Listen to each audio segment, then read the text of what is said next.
ಗಜವದನನ ಪಾದಾಂಬುಜಗಳಿಗೆ ರಘುವೆನು ಅಜನರಸಿಗೆ ನಮಸ್ಕರಿಸಿ ತ್ರಿಜಗವಂದಿತ ಲಕ್ಷ್ಮೀನಾರಾಯಣ ಸ್ವಾಮಿ ನಿಜ ಪತ್ನಿ ಕಥೆಯ ವರ್ಣಿಸುವೆನು. ಅರಸನಾಶ್ರಯವ ಮಾಡೊಂದು ಪಟ್ಟಣದಿ ಇರುತ್ತಿದ್ದ ಸೋಮೇಶ ಭಟ್ಟ ಹರುಷದಿ ಸೊಸೆಯರು ಗಂಡು ಮಕ್ಕಳು ಭರಿತವಾದರು ಸುಖದಿಂದ. ಆ ಮಹಾಕ್ಷೀರ ಸಾಗರದಿ ಜನಿಸಿದ ಶ್ರೀ ಮಹಾಲಕ್ಷ್ಮೀ ದೇವೇರ ನೇಮದಿಂದಿಟ್ಟು ನಿಷ್ಠೆಯಲಿ ಸೋಮೇಜಮ್ಮತ ಮಹಾ ಸಂಭ್ರಮದಿ ಸಾಧು ಪರಿಮಳ ರಿಷಿನ ಗಂಧ ಕುಂಕುಮ ಕ್ಯಾದಿಗೆ ಕುಸುಮ ಮಲ್ಲಿಗೆಯ ಮಾಧವನರಸಿ ಮಹಾಲಕ್ಷ್ಮಿ ಗರ್ಪಿಸಿ ಮಂಗಳಾರತಿಯ ಮಾಡಿ ಬೆಳಗುವರು.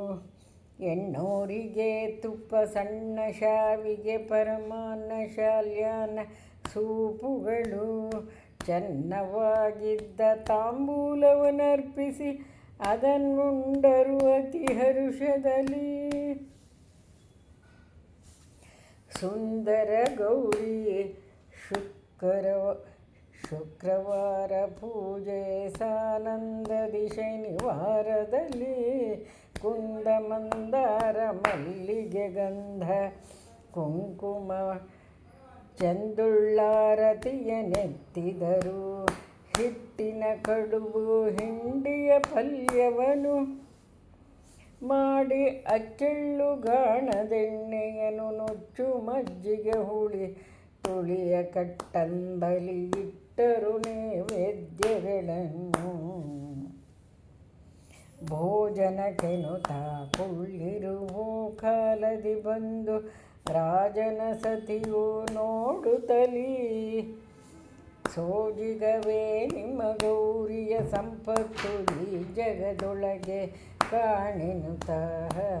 ಕಾಣೆನೆನುತ ಬೇಕೆದರೊಂದು ಬೇಡಲು ಅರಸನ ಸತಿ ಸಾಕು ದರಿದ್ರದಂಬಲಿಯ ಹಾಕಿದ ಹರಡಿ ಕಂಕಣದೊಳು ಸಿಕ್ಕೀತು ನಾ ಕೈಯ ಇಡಲಾರೆ ನೆನಲು. ತಟ್ಟನೆದ್ದು ಹಾಕಿಕೊಂಡಷ್ಟು ಪದಾರ್ಥವ ತುಷ್ಟರಾಗಿ ಉಂಡರು. ಆಗವರು ಕಟ್ಟಿದ ತೂಗು ಮಣೆಯಲ್ಲಿ ಕಾಲುಗಳು ಇಳಿಬಿಟ್ಟು ಕುಳಿತರು ರಾಜನರಸಿ.